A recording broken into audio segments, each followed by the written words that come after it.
नमस्कार, मैं हूं संतोष पाठक और आप लोग देखना शुरू कर चुके हैं युग चरण यूट्यूब प्लेटफॉर्म। आज की रात कयामत की रात है। आज की रात इस देश की राजनीति में हमेशा याद रखने वाली रात हो सकती है। क्यों हो सकती है? क्योंकि अगले 24 घंटे बहुत ज्यादा महत्वपूर्ण है। संसद का मानसून सत्र कल यानी 20 जुलाई से शुरू होने जा रहा है और संसद भवन से सिर्फ 1.25 किलोमीटर की दूरी पर जंतर मंतर पर बैठे हुए हैं कॉकरोच जनता पार्टी के कर्ता धर्ता युवा कार्यकर्ता, जिन्होंने ऐलान कर रखा है संसद तक मार्च करने का। लेकिन सरकार संसद सत्र के दौरान किसी को भी संसद भवन तक जाने का जोखिम नहीं लेने दे सकती है। तो ऐसे में क्या होगा आज शाम तक, ऐसे में क्या होगा आज रात तक, इस पर सबकी निगाहें बनी हुई है। क्योंकि सोनम वांगचुक को भले ही दिल्ली पुलिस उठाकर अस्पताल ले गई हो, लेकिन वो अपना अनशन तोड़ने को तैयार नहीं है। अस्पताल में भी उनका अनशन जारी है। इस बीच सोनम वांगचुक के पत्नी के बयान ने एक तरह से हंगामा खड़ा कर दिया है और नजरें और निगाहें राहुल गांधी, अखिलेश यादव और इंडिया गठबंधन के अन्य राजनीतिक दलों के नेताओं पर भी लगी हुई है। आखिर क्या चल रहा है देश की राजनीति में? जंतर मंतर से लेकर संसद भवन तक, गृह मंत्रालय, प्रधानमंत्री कार्यालय, विपक्षी नेताओं के आवास, पूरा का पूरा लुटियन जोन जो है वो इस समझ लीजिए कि एक ऐसे हालात में खड़ा है जिसमें किसी को कुछ नहीं पता कि आने वाले कुछ घंटों में क्या होने वाला है। और पूरी दिल्ली, बल्कि यूं कहूं कि पूरा देश खामोशी से देख रहा है कि आखिर जंतर मंतर पर क्या होने वाला है। सबकी निगाहें बनी हुई है टेलीविजन चैनलों पर, मीडिया पर, और उससे भी ज्यादा जो न्यू मीडिया कहा जाता है यानी सोशल मीडिया पर, फेसबुक पर, एक्स पर, इंस्टाग्राम पर। सब सोच रहे हैं कि क्या होने वाला है। ये बड़ी खबर लेकर मैं आपके सामने आया हूं। तमाम तथ्यों को एक एक करके आपके सामने रख दूंगा, लेकिन उससे पहले आपसे एक अपील, आपसे एक आग्रह भी करना चाहूंगा। अगर आपने अभी तक इस YouTube प्लेटफॉर्म को सब्सक्राइब नहीं किया है तो आगे बढ़िए, युग चरण YouTube प्लेटफॉर्म को सब्सक्राइब कीजिए, हमारे वीडियो देखिए, वीडियो पसंद आए तो ही इसे लाइक कीजिए, 2-4 लोगों तक फॉरवर्ड कर दीजिए और कमेंट करके हम तक अपने विचारों को जरूर पहुंचाइएगा। और मैं फिर से जरूरी अपील कर रहा हूं, युग चरण यूट्यूब प्लेटफॉर्म को सब्सक्राइब करना मत भूलिएगा। अब आते हैं आज की बड़ी खबर पर। कल सुबह 7 बजे क्या हुआ हमने और आपने सबने देखा। मिशन 30 सेकेंड, जी हाँ, यही मिशन था 30 सेकेंड, जो आधी रात को पुलिस वालों को इकट्ठा किया गया मंदिर मार्ग थाने पर। उन्हें यह बताया गया कि 30 सेकेंड में आपको जंतर मंतर के उस प्रोटेस्ट वाले स्थल पर घुसना है, मंच पर जाना है, सोनम वांगचुक को लेकर उनको एम्बुलेंस में डालना है ताकि उनको अस्पताल ले जाया जा सके। और आनन फानन में लगभग 30 सेकंड में ही ये काम दिल्ली पुलिस ने कर दिया। लेकिन उसके बाद क्या हुआ? सोनम वांगचुक अस्पताल पहुंचे, उनकी पत्नी जो है वो अस्पताल पहुंची, पत्नी को मोबाइल ले जाने से मना कर दिया गया, हंगामा हो गया। सोनम वांगचुक ने अनशन तोड़ने से इनकार कर दिया, मेडिकल रिपोर्ट जारी की गई। सोनम वांगचुक की पत्नी ने कहा कि उनको बिना सहमति के जबरदस्ती कुछ न खिलाया जाए, कुछ न पिलाया जाए। और अब ये खबर आ रही है कि दिल्ली के सफदरजंग अस्पताल में भर्ती सोनम वांगचुक का जो अनशन है वो अब भी जारी है, क्योंकि वो किसी की सलाह मानने को तैयार नहीं है। सोनम वांगचुक ने ड्रिप, ORS और दवा लेने से साफ साफ इनकार कर दिया है, यानी अस्पताल में भी उनका अनशन जारी है और जो मंसूबा था सरकार का शायद वो पूरा नहीं हो पाया। लेकिन सोनम वांगचुक जैसे ही जंतर मंतर से हटाए गए, सोनम वांगचुक को जैसे ही दिल्ली पुलिस के जरिए भेज दिया गया अस्पताल, उसके बाद अभिजीत दीपके ने अनशन पर बैठने का ऐलान कर दिया।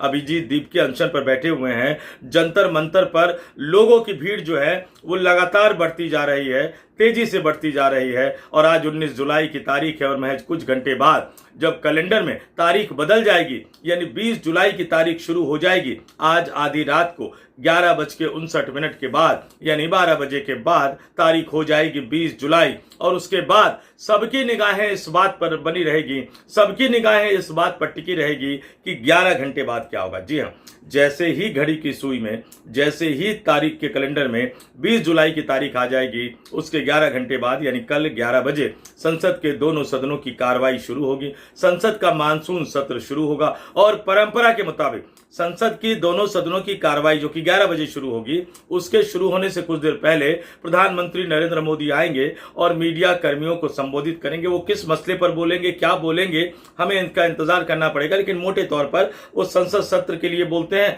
विपक्षी दलों से सदन को चलने देने की अपील करते हुए बोलते हैं। तो एक तरफ प्रधानमंत्री सदन के अंदर, संसद भवन परिसर के अंदर पत्रकारों से को संबोधित करने के लिए आ रहे होंगे, उनके मंत्री जो संसदीय कार्य मंत्री है, संसदीय कार्य राज्य मंत्री है और प्रधानमंत्री कार्यालय में राज्य मंत्री हैं, वो सब उनका स्वागत करने के लिए वहां पर मौजूद होंगे। और दूसरी तरफ क्या जंतर मंतर पर जो कॉकरोच जनता पार्टी बैठी हुई है अभिजीत दीपके के नेतृत्व में, क्या उनको संसद भवन तक मार्च करने की इजाजत दी जाएगी? हालांकि दिल्ली पुलिस का बयान आ गया है कि उन्होंने कोई अनुमति मांगी नहीं है, लेकिन यह भी बता दिया जाए कि अनुमति मांगने के बावजूद कम से कम संसद सत्र के दौरान तो किसी भी समूह को संसद भवन तक जाने की इजाजत नहीं दी जा सकती है। हमने देखा जब हमारी पहलवान बेटियां जंतर मंतर पर बैठी हुई थी तो उनके साथ किस तरह का व्यवहार किया गया था। सुरक्षा के मामले में पुलिस किसी को भी छोड़ने को तैयार नहीं है। तो फिर सवाल उठता है, होगा क्या? कॉकरोच जनता पार्टी करेगी क्या?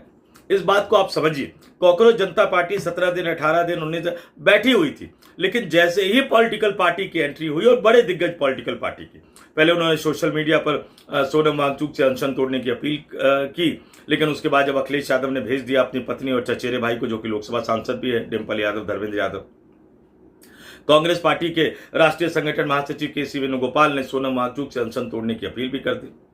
अगले दिन पवन खेड़ा जो राहुल गांधी के करीबी है, वो भी पहुंच गए सोनम वांगचुक से मिलने के लिए। जैसे ही सोनम वांगचुक को विपक्षी दलों का समर्थन मिलना शुरू हो गया, उसके बाद सरकार के कान खड़े हो गए और फिर यह फैसला किया गया आनन फानन में कि उनको उठा लेना चाहिए। हाईकोर्ट के निर्देश का हवाला दिया गया, उससे पहले दिल्ली पुलिस कमिश्नर को बदल दिया गया था। ये तमाम चीजें तो थी और अभी भी नजरें उन्हीं पर बनी हुई। मैंने ये क्यों कहा आपसे? कॉकरोच जनता पार्टी जितनी अपनी क्षमता के हिसाब से भीड़ इकट्ठा कर सकती थी कर लिया, लेकिन उस भीड़ ने सरकार को परेशान नहीं किया। यह भी एक सच्चाई है। लेफ्ट फ्रंट से जुड़े स्टूडेंट विंग के बच्चे भी अनशन पर बैठे हुए सोनम वांगचुक के साथ। एक लड़की नेहा नाम की, उनके कई साथी, उनकी बहादुरी को सलाम। लेकिन यह भी एक सच्चाई है कि आज की तारीख में लेफ्ट फ्रंट जो है इस देश में एक तरह से खत्म हो गया है, उसकी क्रेडिबिलिटी खत्म हो गई है। और जिस आंदोलन में भी लेफ्ट फ्रंट वाले नजर आ जाते हैं, यह माना जाता है कि उस आंदोलन को इस जनता के बहुसंख्यक आबादी का तो छोड़िए, अल्पसंख्यक समाज का भी समर्थन हासिल नहीं होगा। जी हां, आंदोलनों को भी आप इस तरह से कैटेगरी में बांट सकते हैं। इसलिए अरविंद केजरीवाल ने जब आंदोलन किया था तो उसका चरित्र जो था वो बहुसंख्यकवाद रखा था। उनके मंच से कोई हिंदुत्व या भगवान राम के बारे में कुछ उल्टा सीधा कहता नहीं था। इस चीज में कहीं ना कहीं कॉकरोच जनता पार्टी चूक गई। और जब नेता आने लगे तो सरकार डरी क्यों? क्योंकि नेताओं के साथ उनकी भीड़ आने लगती है। इसलिए सरकार अभी भी जो है वो नजरें किस पर बनाए हुए हैं? वो कांग्रेस पार्टी पर बनाए हुए हैं, वो राहुल गांधी पर बनाए हुए हैं कि राहुल गांधी ये जो 20 जुलाई का जो संसद भवन का मार्च है उसको लेकर क्या सोच रहे हैं। वो नजरें बनाए हुए हैं समाजवादी पार्टी के मुखिया, उत्तर प्रदेश के पूर्व मुख्यमंत्री अखिलेश यादव पर। वो नजरें बनाए हुए हैं दिल्ली से लगे हुए राज्यों की सीमा पर, हरियाणा जहां कांग्रेस पार्टी मजबूत है, उत्तर प्रदेश जहां समाजवादी पार्टी मजबूत है। और इन्हीं दोनों दलों पर दारोमदार है कि क्या ये जंतर मंतर पर भीड़ बढ़ा पाएंगे। कल सुबह जिस तरह से सोनम वांगचुक को उठाया गया, उसके बाद जंतर मंतर पर युवाओं की भीड़ बढ़ी, लोगों की भीड़ बढ़ी, लेकिन क्या वो भीड़ उस संसद मार्च तक के लिए तैयार रहेगी, जबकि उनको पता होगा कि पुलिस कुछ भी कार्रवाई कर सकती है? अभिजीत दीपके ने ऐलान तो कर दिया है, सोनम वांगचुक की पत्नी ने भी ऐलान कर दिया। उन्होंने तो साफ साफ ये कह दिया कि भैया अस्पताल बदल देना चाहिए। और इसके साथ ही उन्होंने कहा कि अगर सोनम वांगचुक को तब तक नहीं छोड़ा जाएगा जंतर मंतर पर आने के लिए, तो सोनम वांगचुक की प्रतिनिधि के तौर पर वो संसद भवन के मार्च में शामिल होगी। यानी जब अभिजीत दीपके, अगर उनको उठाया नहीं गया आज रात को, अगर कॉकरोच जनता पार्टी से जंतर मंतर को खाली नहीं करवाया गया आज रात को, तो अभिजीत दीपके और सोनम वांगचुक की पत्नी जो है वो संसद भवन मार्च का नेतृत्व करते हुए नजर आएगी। लेकिन कहा जा रहा है कि पार्टियां भी तैयार हो रही है, क्योंकि सरकार को घेरने का, और वो भी संसद के मानसून सत्र, संसद के सत्र के पहले दिन, विपक्षी दल भला इसको क्यों चूकना चाहेंगे। तो लेफ्ट फ्रंट के स्टूडेंट विंग में तो पहले से ही मैसेज सर्कुलेट हो रहे हैं कि जंतर मंतर जुटिए, कल सुबह मार्च करना है। खबर तो यहां तक आ रही है कि कांग्रेस पार्टी ने जो अपने युवा विंग है, यूथ कांग्रेस को और एनएसयूआई को, उनके व्हाट्सएप ग्रुप में भी ये मैसेज सर्कुलेट किया जा रहा है दिल्ली एनसीआर के लिए। समाजवादी पार्टी भी एक तरह से तैयार है। इंडिया गठबंधन के अन्य राजनीतिक दल भी जिसकी जितनी क्षमता है वो इस संसद भवन के मार्च में अपनी अपनी जिम्मेदारी, अपनी अपनी हिस्सेदारी निभाने को तैयार है।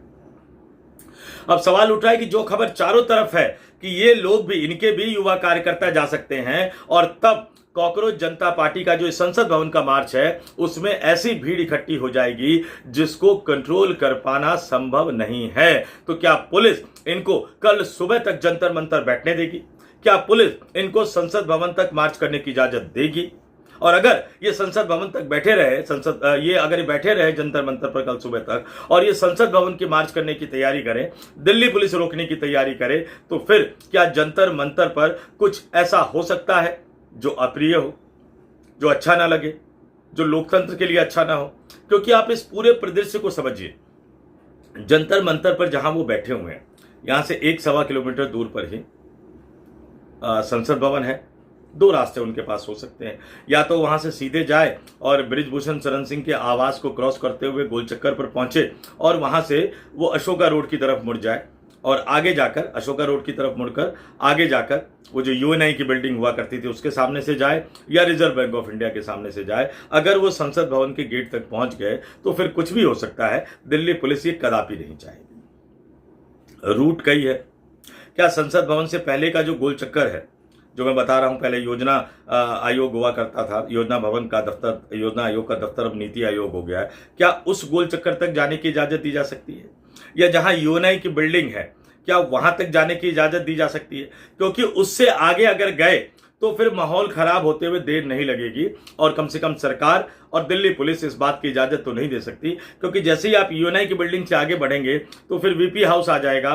वीपी हाउस में सांसद रहते हैं, जो नए नए सांसद बनते हैं, ये पार्टियों के प्रवक्ता रहते हैं, उनके सामने 2-2 मंत्रालयों का जो ऑफिस है वो है और उसके सिर्फ 10-20 कदम की दूरी पर वो गोल चक्कर आ जाता है जहां से संसद भवन की दीवार जो है वो सामने आपको नजर आती है। वहां तक भी जाने की इजाजत तो नहीं दी जा सकती इनको। दूसरा रास्ता है, अगर ये योजना भवन से आगे बढ़ते हैं तो फिर एक तरफ आपका रिजर्व बैंक ऑफ इंडिया होगा, दूसरा तरफ आकाशवाणी का दफ्तर होगा। उससे 4 कदम आगे बढ़ेंगे तो आपका पीटीआई का बिल्डिंग आ जाएगा और उससे 4 कदम आगे बढ़ेंगे तो संसद भवन आ जाएगा। तो क्या वहां तक इनको जाने की इजाजत दी जा सकती है? कतई इनको जाने की इजाजत नहीं दी जा सकती। इसलिए मैंने कहा कि सरकार की नजरें इस बात पर बनी हुई है कि कॉकरोच जनता पार्टी के समर्थन में कौन कौन सी पार्टी के कार्यकर्ता जंतर मंतर पर इकट्ठा हो रहे हैं या इकट्ठा होने का प्लान बना रहे हैं। और दूसरी तरफ सरकार की नजरें इस बात पर टिकी होगी, ये बैकडोर से समझाया भी जा रहा होगा कि नहीं, उस मार्च को स्थगित कर दिया जाए। तो दूसरी तरफ सरकार की निगाहें बनी होगी कि क्या अभिजीत दीपके और क्या कॉकरोच जनता पार्टी संसद भवन तक मार्च करने के अपने ऐलान पर अडिग है। और इन दोनों ही सूरतों में सरकार को फैसला करना होगा जंतर मंतर को साफ करने का, जंतर मंतर से इनको हटाने का। सोनम वांगचुक वाला ऑपरेशन तो 30 सेकंड में हो गया, लेकिन क्या अभिजीत दीपके को हटाने वाला ऑपरेशन 30 सेकंड में हो सकता है? 1 मिनट में हो सकता है? 2 मिनट में हो सकता है? सबकी नजरें इस बात पर बनी हुई है। कुल मिलाकर ये मान लीजिए कि अगले 24 घंटे और खास तौर से आज की रात बहुत ही महत्वपूर्ण होने जा रही है। क्या होगा आज की रात? क्या करेंगे कॉकरोच जनता पार्टी वाले? क्या करेंगे अभिजीत दीपके? और इससे भी बड़ा सवाल, क्या सोच रहे हैं राहुल गांधी? क्या करेगी कांग्रेस पार्टी? क्या सोच रहे हैं अखिलेश यादव? क्या करेगी समाजवादी पार्टी? और इन सब पर नजर बनाए हुए सरकार यानी देश के केंद्रीय गृह मंत्री अमित शाह क्या करेंगे? वो अपनी दिल्ली पुलिस को क्या संदेशा देंगे? कुछ भी बड़ा होगा, हम निश्चित तौर पर आपके सामने ये खबर जरूर लेकर आएंगे। आपसे जाते जाते फिर अपील, आग्रह करना चाहूंगा, अगर आपने अभी तक इस चैनल को सब्सक्राइब नहीं किया तो आगे बढ़िए, युग चरण यूट्यूब प्लेटफॉर्म को सब्सक्राइब कीजिए, हमारे वीडियो देखिए, पसंद आए तो लाइक करके 2-4 लोगों तक शेयर कर दीजिए। कमेंट करके हमें जरूर बताइए कि कॉकरोच जनता पार्टी के आंदोलन, राहुल गांधी और अखिलेश यादव के रुख और केंद्र की नरेंद्र मोदी सरकार के रवैये को लेकर आपका क्या मानना है। और जाते जाते फिर दोबारा दोहरा देता हूं, चैनल को सब्सक्राइब करना मत भूलिएगा। इस वीडियो में इतना ही। मुझे यानी संतोष पाठक को दीजिए इजाजत। आप तमाम लोग देखते रहिए युग चरण यूट्यूब प्लेटफॉर्म। बहुत बहुत धन्यवाद, आभार, नमस्कार।